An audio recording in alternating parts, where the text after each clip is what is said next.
માતાએ દીકરીને ફેંકી દીધી ચોથે માળેથી. નવું જન્મેલું ન્યૂબોર્ન બેબી હોય ને એને નીચે ફેંકી દીધું. તો આ સાયકોસિસ નો કિસ્સો છે. એમાં આ સ્ત્રીએ આવું કરી નાખ્યું છે. નમસ્કાર, હું છું વિક્રમ વકીલ અને તમે જોઈ રહ્યા છો હોટલાઇન ન્યૂઝ.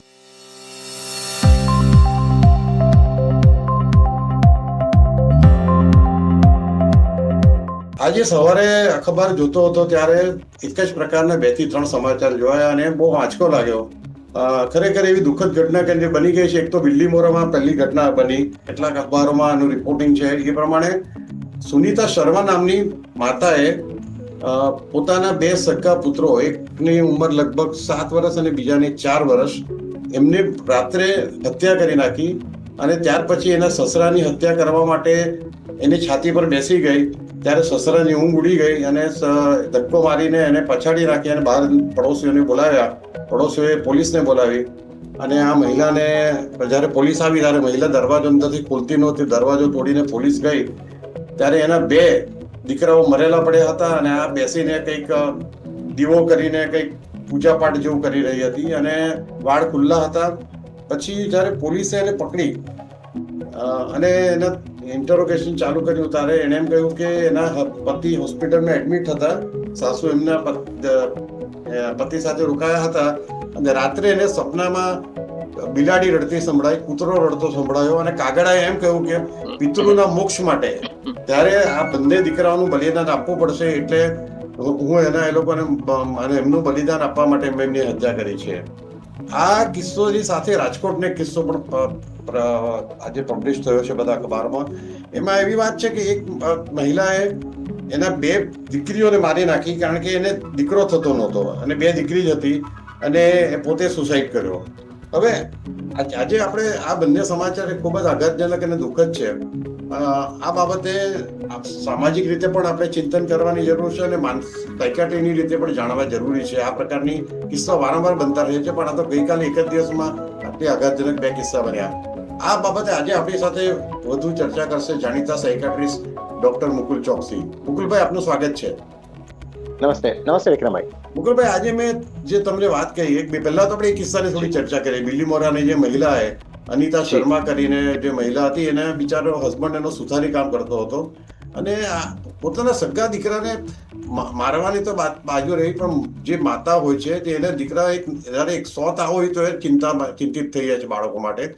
આ કેવા પ્રકારની માનસિકતા હશે કે જે પોતાના સગા બાળકોને આટલી નિર્દયતાથી મારી નાખ્યા અને સસરાને પણ મારવા જતી હતી? વિક્રમભાઈ, આપણે કહ્યું તેમ આ આપણે બિલ્લીમોરાનો જે કિસ્સો છે તો એ છે ને, આમ આપણે એક જઘન્ય ગુનો છે કે આટલી નાની ઉંમરના બાળકોને મારી નાખવા. પણ મેં બી થોડું ધ્યાનથી વાંચ્યું છે, જેટલું માહિતી છે કે પેલા જે કાનમાં એને અવાજો આવ્યા રાત્રે સપનામાં, એને કાગડાએ કહ્યું કે ભાઈ તારા પિતૃઓનું કંઈક તારે સંકટ છે અને પિતૃ મોક્ષ માટે તારે આ લોકોને બાળકોનું બલિદાન ચડાવવાની જરૂર છે. અને એને મને લાગે એને એવું પણ સાંભળ્યું કે ત્યાર પછી તું તારું પણ બલિ ચડાવી દેજે. હા, બરાબર છે. તું પણ તને પોતાને પણ મારી નાખજે. એટલે આ લેવલનું જ્યારે હોય છે તો એ ગ્રોસ સાયકોસિસ જેને કહીએ, આ એનું પરિણામ છે. એમાં પછી એને કોઈકે કહ્યું એવા અવાજો આવે, એને પોતે સપનામાં આવું આવે કે કોઈક ફોર્સ એને ગાઈડ કરે, તો આ જેને આપણે એક સાયકોસિસની અવસ્થા કહીએ છીએ કે જેમાં વ્યક્તિનો રિયાલિટીનો ટચ છૂટી જાય છે. એટલે એ આવું કોઈ પણ વસ્તુ કે જે એને સંભળાય છે તે માની લે છે. તો આ સાયકોસિસ નો કિસ્સો છે અને એમાં આ સ્ત્રીએ આવું કરી નાખ્યું છે. કદાચ એને ટાઈમ મળ્યો હોતે તો કદાચ એ પોતાને પણ મારી નાખી શકી હોત છે, કારણ કે આપણે ઘણી વાર આવું જોયા છે આવા કિસ્સાઓ. આપણે પણ ઘણા રિપોર્ટિંગ કર્યા છે આ પ્રકારના. હવે જે મને જે કહેવાનું છે તે કે આવું એકદમ ઓચિંતું કદાચ નહીં બન્યું હોય. હું માનું છું કે આ સ્ત્રી આવા પ્રકારના નિર્દેશો એને અગાઉ પણ આપ્યા હશે. એને આ પ્રકારનું થોડું અવાજ આવતો હોય કે કોઈ કહેતું હોય કે એવું એને અગાઉ પણ થયું હશે. પણ મુશ્કેલી આપણા કલ્ચરની છે કે ઘણા કલ્ચરમાં આ વસ્તુને એ લોકો નોર્મલ ને સાહજિક ગણે છે અને એ લોકો એવું ગણે છે કે કોઈ દેવી દેવતા કે માતા એની સાથે વાત કરતા હશે અથવા એને કંઈક મેસેજીસ મોકલતા હશે. એટલે આ પહેલા પણ એને આવા કોઈ મેસેજીસ વહેતા કર્યા હોવાની પૂરી સંભાવના કે શક્યતા છે. એટલે આ થોડા વખતથી ડેવલપ થતી વસ્તુ હશે, જે કલ્ચરલ નોર્મ્સને કારણે ઇગ્નોર કરવામાં આવી હશે. અને ખરેખર માતાજીના સંદેશાઓ હશે કે આવા કોઈ પ્રકારના અગમ સંદેશાઓ હશે, આમાં પિતૃદોષના સંદેશાઓ છે. તો આવું કંઈ પણ હશે તો એના પરિણામે આ વસ્તુ બની છે. અમે અગાઉ આવા બધા જ સાયકેટ્રિસ્ટોએ આવા ઘણા કિસ્સાઓ જોયા હોય છે કે જેમાં કોઈ નદીમાં પડી ગયું પછી જો બચી ગયું તો પછી કદાચ એ 15 દિવસ કે મહિના પછી એવું કે મારે કંઈ સુસાઇડ નહોતો કરવો, પણ મને એવા અવાજો આવતા હતા કે તું નદીમાં કૂદી પડ, અને એ કૂદી પડે છે. ખરેખર એનો આત્મહત્યાનો કોઈ ઈરાદો નથી હોતો, પણ એ આ અવાજોને તાબે થઈ જાય છે. તો આવી રીતે પિતૃદોષ ને અંગેની વાતો એને અવાજમાં સંભળાઈ હશે કે વિચારો આવ્યા હશે કે આવું એને ફીલ થયું હશે, જેના ભાગરૂપે એને આવું કર્યું છે. તો આને ડિલ્યુઝન્સ કહેવાય છે, એને હેલ્યુસિનેશન્સ થયા હશે. અને ડિલ્યુઝન અને હેલ્યુસિનેશન એ બ્રેઇનમાં થતા કેમિકલ ચેન્જીસને કારણે બનતા હોય છે.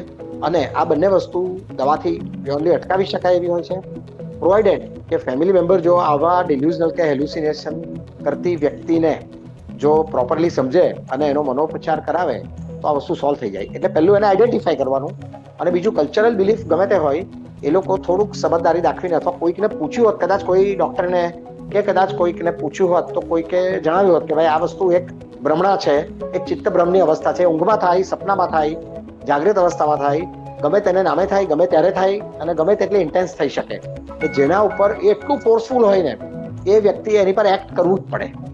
આપણને કદાચ એમ લાગે કે આવું તો ઘણા બધા સપનામાં ઘણું બધું આવતું હોય, પણ એક્ટ થોડા કરે તો એ નોર્મલ માણસને આવતા સપના છે. પણ જ્યારે સાયકોસિસના ભાગરૂપે આ સપના આવતા હોય અને એક બીમારી છે, તો એમાં એટલો ફોર્સ હોય છે. સારા રિકવર થયેલા દર્દીઓએ જણાવ્યું છે કે સાહેબ એટલો ફોર્સ આવે ને અંદરથી કે તું કૂદી પડ, હું કૂદી પડું. જ્યારે બાળકોને વ્યક્તિ મારી નાખતી હોય તો આપણે વિચારીએ કે એને કેટલો ફોર્સ આવ્યો હશે. તો એક તો આ એને જે હેલ્યુસિનેશન કે ડિલ્યુઝન થયા એનો ફોર્સ, અને બીજું એનો રિયાલિટી સાથેનો ટચ છૂટી જાય છે કે જેમાં એવું માનવા લાગે છે કે આ સત્ય આ છે, સચ્ચાઈ આ છે, અને હું જે કંઈ માનું છું, વિચારું છું કે જીવું છું એ સચ્ચાઈ નથી, મને કહેવામાં આવ્યું છે તે સચ્ચાઈ છે. તો એમાં આવી કદાચ ગંભીર દુર્ઘટના બની જતી હોય છે. મુકુલભાઈ, આપણે સામાન્ય રીતે જોઈએ છે કે ભલે બે પ્રકારના કૃત્યો થતા હોય છે. એક તો માતા હોય એને બાળકો માટે પ્રેમ હોય જ મોટે ભાગના કિસ્સામાં, તો રેર કે અપાદરૂપ કિસ્સા વાત કરતા, તો એના પ્રેમને પણ ઓવર પાવર કરી શકે એ રીતનું આ હેલ્યુસિનેશન તમે જે કહો છો થતું હોય છે, એને સ્કિઝોફ્રેનિયા કહેવાય કે નહીં? અને બીજું કે એને બે મિનિટ માટે પણ એવો વિચાર ન આવ્યો કે એના દીકરાઓ માટે આટલો બધો પ્રેમ છે, તો આ રીતે કેવી રીતે કરી શકે? જી વિક્રમભાઈ, એટલે એનો જ્યારે રિયાલિટી સાથેનો ટચ છૂટે છે ને ત્યારે એ સાયકોસિસમાં પરિણમે છે. તો એ એટલું બધું પ્રેશરાઇઝિંગ હોય છે ને.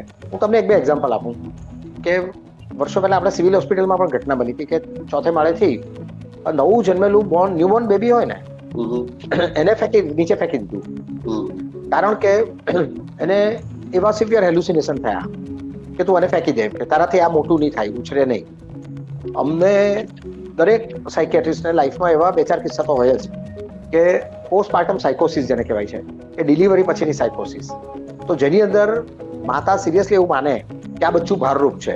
એને અફેક્શન ગમે એટલું હોય પણ એને એમ લાગે કે હું આ નહીં પાળી શકું, અથવા તો કોઈ અવાજ એને સંભળાય કે તું નહીં પાળી શકે તો તું એને ફેંકી દે અથવા આનાથી છુટકારો મેળવીને. અને માતા રીતસર નવા જન્મેલા બચ્ચાને કે જેનું એને પ્રેગ્નન્સી દરમિયાન 9 મહિના જતન કર્યું હોય, એટલે એને માટે દુર્ભાવ નથી.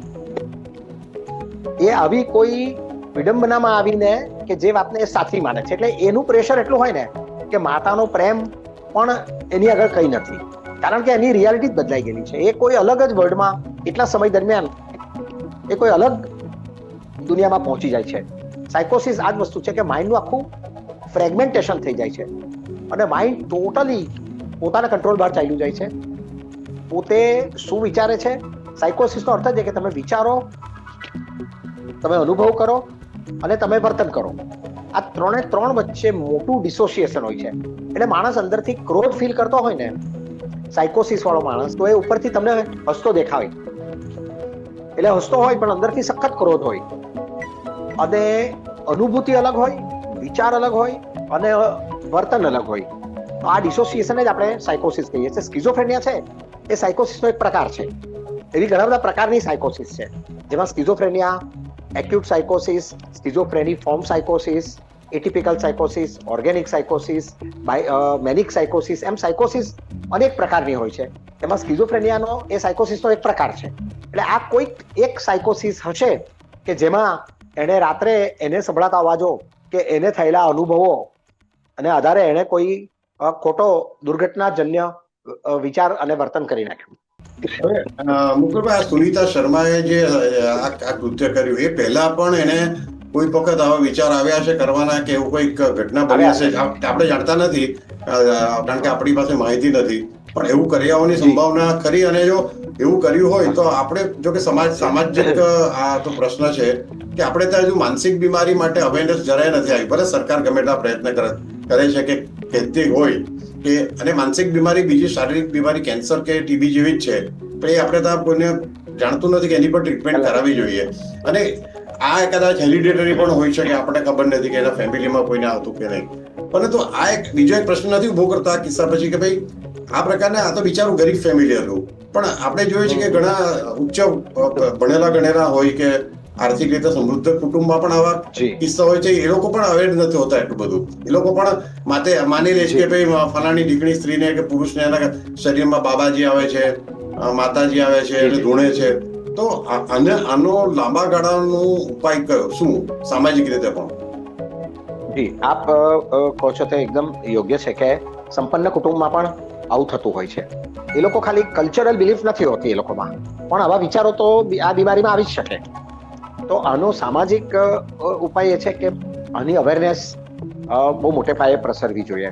આજે આપણે વિચારો વિક્રમભાઈ કે આ જ સમયે આજે આપણા માનનીય વડાપ્રધાન આ જ બિલીમોરા અંત્રોલીનો જે હિન્દુસ્તાનની પહેલી બુલેટ ટ્રેન કે જે સુરતથી બિલીમોરા જવાની છે, તો એનું આજે નિરીક્ષણ કરી રહ્યા છે. એટલે આ 21મી સદીના ઉત્તરાર્ધની વાત છે કે જેમાં આપણે ભારત આટલા વર્ષો આગળ આવી ગયું અને એક ટેકનોલોજીની ચરમ સીમાએ છે કે બુલેટ ટ્રેન હવે ઇન્ડિયામાં આવી જવાની. તો એ જ બિલીમોરામાં બીજે છેડે આવી ઘટના બની ગઈ. તો આપણને આનો પેરાડોક્સ ખબર પડે છે કે એક ભારત કેટલું વિકસિત છે કે ટેકનોની ઊંચાઈએ છે, અને એક ભારત હજુ એવું છે કે જે અત્યંત અવિકસિત છે. અને આ ભારત ઉપર ફોકસ કરવાની જરૂર છે. એટલે બુલેટ ટ્રેનની સાથે સાથે આ એક મેન્ટલ બી બુલેટ ટ્રેન ઊભી કરવાની જરૂર છે કે જેમાં આ તંત્ર આ ભુવાઓ આ બધાથી સામાન્ય પ્રજાને છુટકારો મળે. સ્પેશિયલી ગામડાઓમાં અર્ધ શિક્ષિત છે સમાજ, જ્યાં અશિક્ષિત સમાજ છે, જ્યાં એક આર્થિક રીતે જે સંપન્ન નથી એવા કુટુંબો રહે છે, જે લોકો હજુ પણ આ બધી માન્યતાઓમાં પીડાયા કરે છે.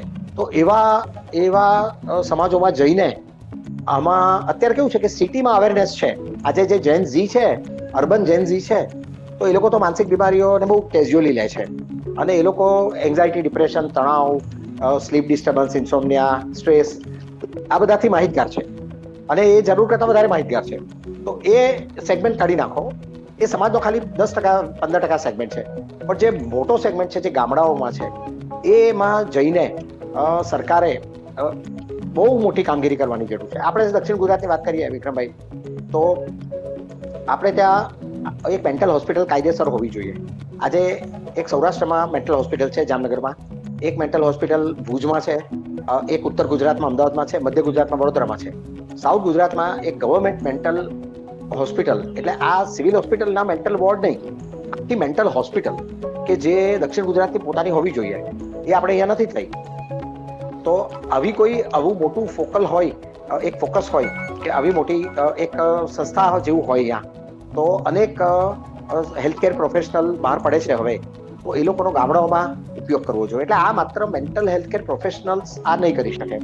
આમાં સરકારની મશીનરી કે જે આખી કલ્ચરલ બિલીફને બદલી શકે અને એને માટેના બહુ સઘન ઘનિષ્ઠ પ્રયત્નો સરકાર ઈચ્છે તો કરી શકે છે. એને માટેનું બજેટ, ફંડ ફાળવણી, આરોગ્ય ક્ષેત્રમાં એની કામગીરીઓ થવી જોઈએ અને ઠેર ઠેર ખૂણે ખૂણે આ પ્રકારની માનસિક અવેરનેસ પહોંચે એને માટેના પ્રયત્નો થવા જોઈએ. મુકુલભાઈ, એક બીજો બી પ્રશ્ન ઉભો થાય છે આ કિસ્સા આપણે સાંભળ્યા પછી કે આની લીગાલિટી. હવે આ જે સુનીતા શર્માની ધરપકડ થઈ, એની સામે હત્યાનો ગુનો દાખલ થશે, પણ મને વિદેશમાં તો એવું થાય છે કે આ એક ડિફેન્સ ના લોયર માટે ખૂબ મોટો મુદ્દો બને છે કે એનું ક્લાયન્ટ છે એ માનસિક રીતે અસ્થિર હતું અને નોર્મલ નહોતું, એટલે જનરલી ત્યાં આવા કેસોમાં સજા થતી નથી અને મેન્ટલ એસાઇલમમાં કે આપણે જે કહીએ છીએ કે માનસિક રોગીઓની હોસ્પિટલમાં એને લાઈફ લોંગ મોકલી આપવામાં આવે છે. પછી એ જો નોર્મલ થાય એને રિપોર્ટ આવે પછી સજા કરવામાં આવે છે. પણ આપણા દેશમાં કાયદાકીય રીતે આ સુનિતા ને બચાવવા માટે માનો કે વકીલ રોકવામાં આવે તો લીગલી આ ડિફેન્સ કેટલો ટકી શકે? એમાં છે ને વિક્રમભાઈ, એક એમાં લીગલ પ્રોવિઝન છે કે એ કૃત્ય કરતી વખતે એ વ્યક્તિની સજાગતા કેટલી હતી, એ વ્યક્તિને સારા એટલે યોગ્ય અયોગ્યનું ભાન હતું કે નહીં. આવું એક ફોરેન્સિક પેલામાં આવે છે લીગલ ડોમેનમાં કે એક વ્યક્તિ કરતી વખતે હું આ ખૂન કરું છું તો મર્ડર કરવું એ અયોગ્ય કામ છે અને ગેરકાનૂની કામ છે અને અસંભવ કામ છે, આવું એની સમજ હતી કે નહીં. તો સાયકોસિસમાં આ સમજ ચાલી જતી હોય છે. એટલે આ વ્યક્તિને પ્રોપર સાયકોલોજીકલ એનું ઇવેલ્યુએશન કરવામાં આવે તો લગભગ ખબર પડે, કારણ કે સગા નાના આટલી નાની ઉંમરના બાળકોને મારવાનો બીજો કોઈ દૂર આશય તો હોઈ નહીં શકે. આજે ધારો કે કોઈક માણસ પોલિટિકલ આઈડિયોલોજીથી પ્રેરાઈને એ જો એવી કોઈ વ્યક્તિનું ખૂન કરી નાખે કે જેમાં એના કોઈ છુપા હિડન ઇન્ટેન્શન હોઈ શકે અથવા કોઈ ઈરાદા ગુપ્ત ઈરાદા હોઈ શકે તો એ વસ્તુ વધારે અઘરી થઈ જાય છે. આ કેસમાં તો 4 થી 7 વર્ષના નાના બાળકોને સડનલી માં ઉઠીને મારી નાખે છે, રાઈટ. અને આ કોઈ વેલ પ્લાન્ડ બાળકોને મારવા માટે માનસિક બીમારી હોવાનો આધાર કોઈએ લઈ લીધો હોય એવો કેસ નથી આ. એટલે આમાં તો આને પ્રોપર ટ્રીટમેન્ટ જ કરવી જોઈએ.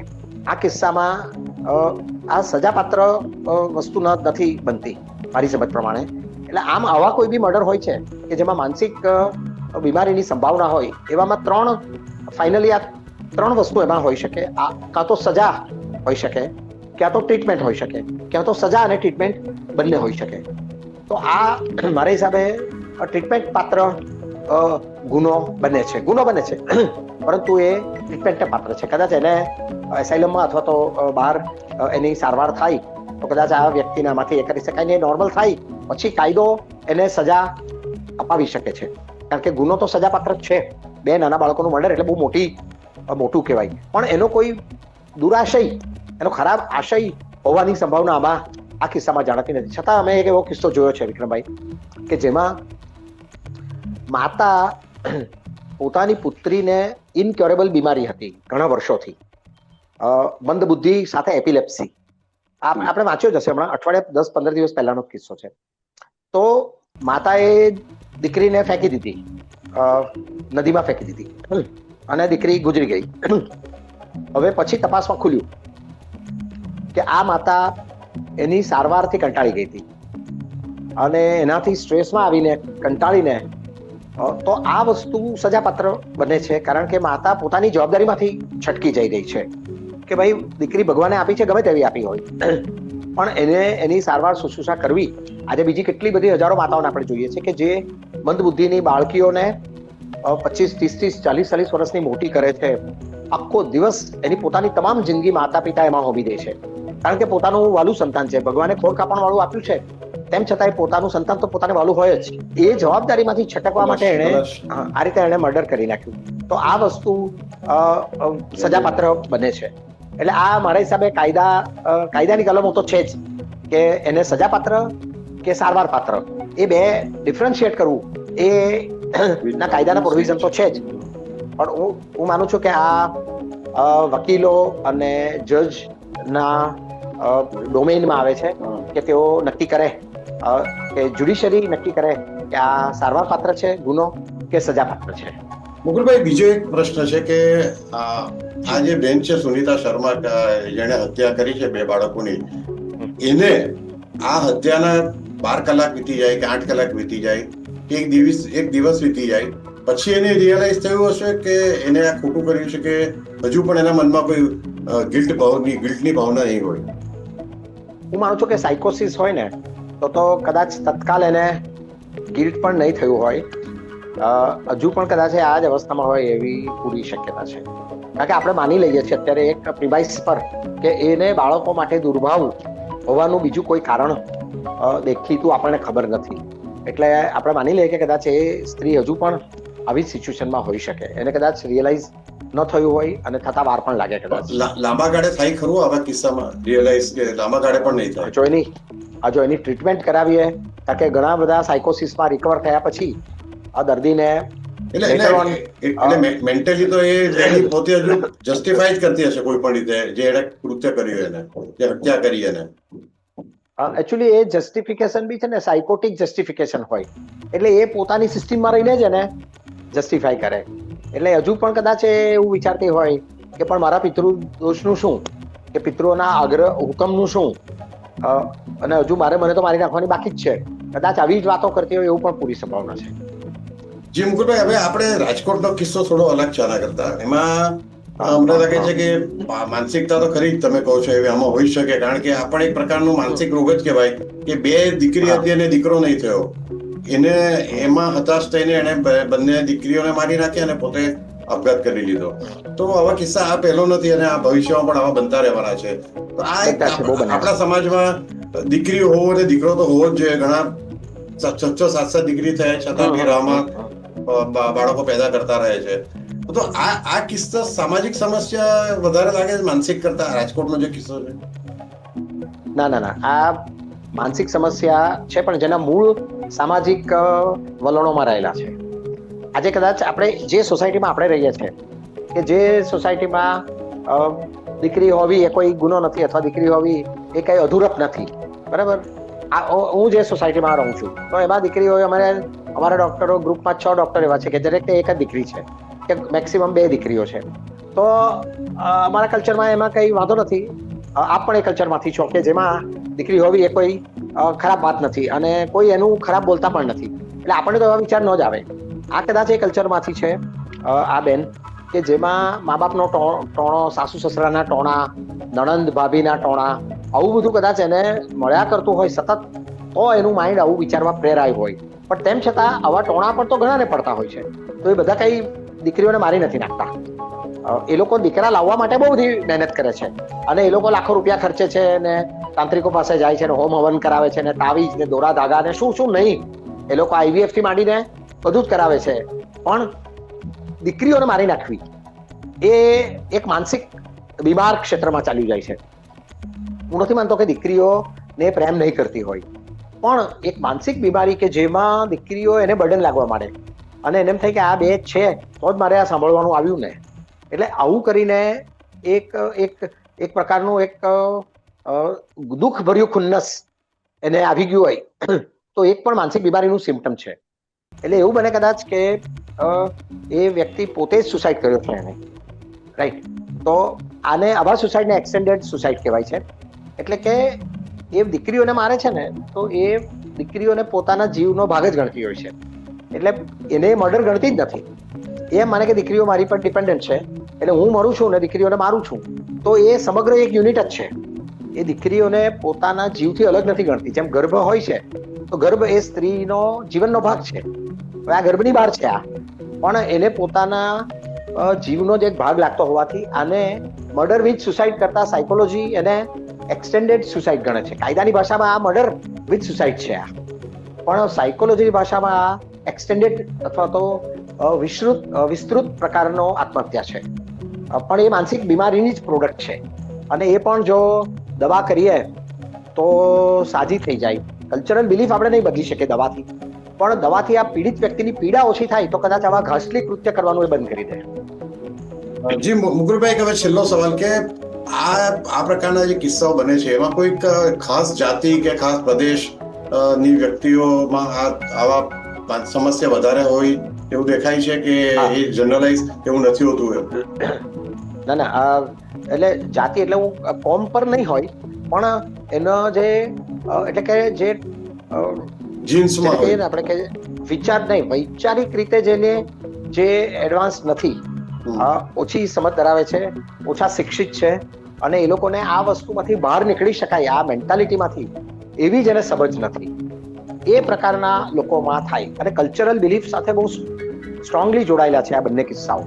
એટલે આ કિસ્સાઓ ભલે આમ અલગ છે, કારણ કે એકમાં મર્ડર છે, એકમાં મર્ડર વિથ સુસાઇડ છે, તો આ બંને ભલે અલગ છે, પણ જે રાજકોટનો સુસાઇડ છે, એક્સટેન્ડેડ સુસાઇડ છે, તો એમાં આ પ્રકારની મેન્ટાલિટી એ આજુબાજુના સમાજના લોકોની હશે જ કે ભાઈ દીકરો નહીં થાય તે થોડું ચાલે, આવી માનસિકતા હશે તે આજુબાજુના સામાજિક લોકોની પણ.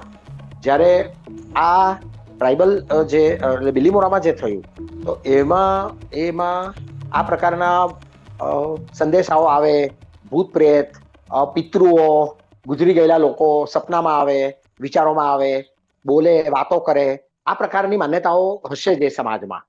એટલે આ સામાજિક તાણાવાણા સાથે જોડાય છે જે દેશમાં આવું નથી. દાખલા તરીકે આપણે માતા આવવા તો એક ખબર ગરબા દરમિયાન, નવરાત્રી દરમિયાન માતા આવે કે આવું થાય. આપણે અગાઉ પણ વિક્રમભાઈ આ પ્રકારના ઇન્ટરવ્યુ કેટલા બધા કર્યા છે. તો એ જે સમાજમાં આવું કોઈ માન્યતા જ નહીં હોય ત્યાં કોઈને માતા આવતા નથી. પણ જે કલ્ચરમાં એવું હોય કે ભાઈ ના, એ કુટુંબની પરંપરામાં એવું હોય કે ના, માતા આવે, માતા દર્શન આપે, એ કરે, તો એ જેવા કુટુંબોમાં જ માતા આવતા હોય છે. એટલે એનું પાછું એ લોકોનું એક્સપ્લેનેશન એવું હોય કે ભાઈ અમે ધર્મ કરીએ છીએ, અમે ધર્મ ધ્યાનમાં માનીએ છીએ, તો અમારે ત્યાં માતા અમારે ત્યાં જ આવે ને, અમે તો લોકો નાસ્તિકો છો, તો તમારે ત્યાં થોડા માતા આવવાના છે. પણ સાયકોલોજીકલ એનાલિસિસ એવું છે કે એ પ્રકારે જ્યારે માતા આવે ત્યારે ધૂણવાનું થાય, ડિસોસિએશન જેને કહેવાય છે, આવું ડિસોસિએટિવ ડિસઓર્ડર થાય, તો એ આજુબાજુનાની પુષ્ટિ હોય ને ત્યાં જ આ વસ્તુ બનતી હોય છે. જેની આજુબાજુવાળા પુષ્ટિ ન આપે ત્યાં આ વસ્તુ બનતી નથી. એટલે કલ્ચરલ બિલીફ, કલ્ચરલ ટ્રેન્ડ્સ, સાંસ્કૃતિક પરિબળો, સામાજિક કૌટુંબિક ટ્રેડિશન્સ અને સમાજની અવધારણાઓ, આ બધું બહુ સ્ટ્રોંગલી કામ કરતું હોય છે. એટલે કલ્ચર અને સમાજ જે આજુબાજુની એમની જે વસ્તી છે, કુટુંબીઓ છે, એ બધા પર આધાર રાખતો હોય છે. Thank you very much Mukulbhai, તમે આજે અમારી સાથે જોડાયા બદલ થેન્ક યુ. આવા પ્રકારના વિડીયો તમને જોવા ગમતા હોય તો હોટલાઇન ન્યૂઝ ચેનલને લાઇક, શેર અને સબસ્ક્રાઇબ કરો.